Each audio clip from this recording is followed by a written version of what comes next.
नमस्कार दोस्तों, आपका स्वागत करता हूं आप ही के YouTube चैनल में। वीडियो को स्टार्ट करने से पहले आप सभी से रिक्वेस्ट करूंगा, अगर अभी तक आपने चैनल को सब्सक्राइब नहीं किया तो it's request all please channel को सब्सक्राइब कीजिए, वीडियो को लाइक कीजिए, शेयर कीजिए एज मच एज पॉसिबल, ताकि ज़्यादा से ज़्यादा लोगों तक ये वीडियो पहुंच सके। तो चलिए स्टार्ट करते हैं। जहां पर देखिए आज हम लोग डिस्कशन करेंगे बट सुजलॉन एनर्जी शेयर के बारे में डिस्कशन करेंगे, जहां पर लगातार कंटिन्यूस यहाँ पर गिरावट देखने को मिल रहा है। आज जो बहुत इंपॉर्टेंट लेवल था उसको आज इसने ब्रीच कर दिया है। 57.89 का भाव चल रहा है, आज भी चेक कीजिएगा तो 3 साढ़े 3% का आज गिरावट देखने को मिल रहा है।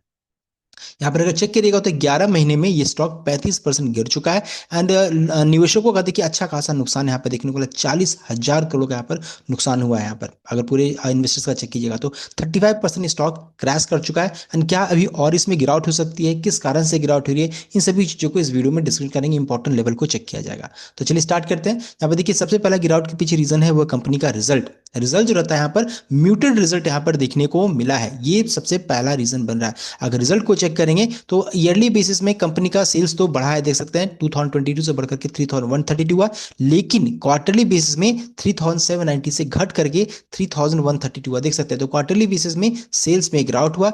ईयरली बेसिस में देखिए प्रॉफिट को चेक कीजिएगा तो बहुत ज्यादा बढ़त नहीं है, 302 से बढ़कर के 324 हुआ, लेकिन क्वार्टरली बेसिस में 1181 से घट करके 324 हो गया। यानी कि क्वार्टरली बेसिस में इनका प्रदर्शन बहुत ही निराशाजनक रिजल्ट हुआ क्वार्टरली बेसिस में। एंड साथ साथ मार्केट ने जो एक्सपेक्ट किया था वो भी नहीं आया, इस कारण से उस दिन से ही गिरावट ज्यादा स्टार्ट हो गया। तो पहला रीजन बन गया रिजल्ट।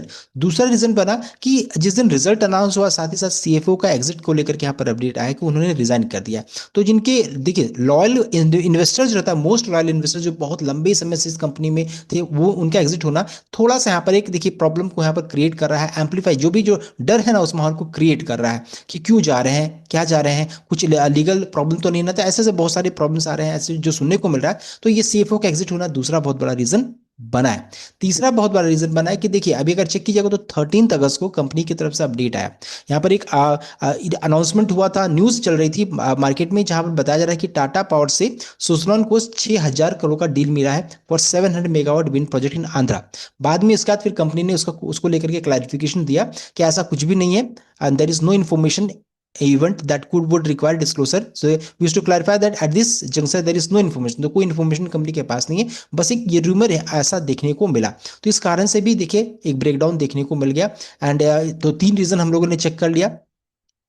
और उसका चौथा बहुत बड़ा रीजन बन रहा है टेक्निकल। टेक्निकल अगर चेक कीजिएगा तो टेक्निकली भी काफी वीक है। जितने भी मूविंग एवरेज लीजिए, आठों मूविंग एवरेज में सब में अभी उसके नीचे ट्रेड कर रही है। खासकर देखिए 52 मूविंग एवरेज जो 62 रुपीज 50 का था वो सबसे इंपॉर्टेंट लेवल था, ये टूट चुका है। साथ साथ 200 मूविंग एवरेज 6270 के रेंज में था, वो भी टूट चुका था। साथ ही में जितने मूविंग एवरेज चेक कीजिएगा सब टूट चुका है। एंड 58 का जो लेवल इंपॉर्टेंट था वो भी आज टूटता हुआ दिख रहा है। अब ऐसा लग रहा है कि 53 से 55 के रेंज में गैप है, उसको ये फिल कर सकती है। मान लीजिए इसी जगह से अगर तेजी बना तो अगर इसके ऊपर में चली जाती है 62 रुपीज 50 यानी 50 डे 200 मूविंग एवरेज के ऊपर चली जाएगी तो फिर से ट्रेंड चेंज कर जाएगा। तो इस चीज को ध्यान दीजिएगा, अभी एक गैप है उसको ये फिल करने की कोशिश कर सकती है। उसके अलावा देखिए पांचवा बहुत बड़ा रीजन जो बन रहा है वो है आपका ब्रोकरेज रिपोर्ट। ब्रोकरेज रिपोर्ट को भी चेक कीजिएगा तो देखिए रिजल्ट आया, रिजल्ट के बाद मोतीलाल ओसवाल जो रहता है उन्होंने इसका टारगेट प्राइस कट किया on Suzlon to 80, but maintain buy rating हालांकि उन्होंने दिया है लेकिन टारगेट प्राइस उन्होंने घटा दिया। साथ साथ JM financial Nuvama institution equities ने उन्होंने भी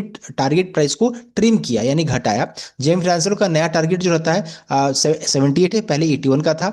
अब हालांकि अभी भी बाई टैग में है, बाई रेटिंग दिया है। और नुवामा जो रहता है उन्होंने 67 का टारगेट प्राइस दिया, होल्ड रेटिंग दिया है। तो देख सकते हैं ब्रोकरेज भी थोड़ा सा यहाँ पर बेरिश साइड में चले गए हैं, टारगेट प्राइस कट किया है। एंड आज के दिन में एक और अपडेट आया जहां देखिए बताया जा रहा है कि की सपोर्ट लेवल जो 61 रुपीज 75 पैसा का था वो टूट चुका है फॉर 2 कंसेक्यूटिव 2 सेशन में टूट चुका है।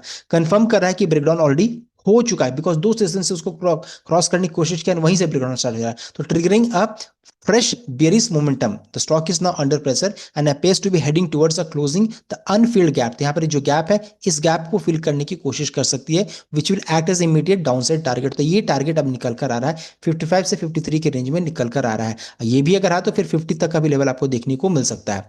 This decline reflect selling pressure and traders should excise caution in the near term. तो नियर टर्म में ब्रोकरेज का कहना है कि अभी आप थोड़ा सा कॉशन में ट्रेड कीजिए, ऐसा नहीं लगना चाहिए कि इतना 35% क्रैश कर चुका तुरंत में खरीद ले। तो ब्रोकरेज का ये कहना, थोड़ा कॉशन से ट्रेड करना चाहिए। एंड ये देखिए Anshul Jain, head of research, Lakshmi Shri की तरफ से ये अपडेट आ रहा है। तो ब्रोकरेज भी थोड़ा बेरी साइड में चलेगा। तो ये 5 रीजन है जिस कारण से इस स्टॉक में अच्छी खासी गिरावट देखने को मिल रही है। ये था कंप्लीट अपडेट।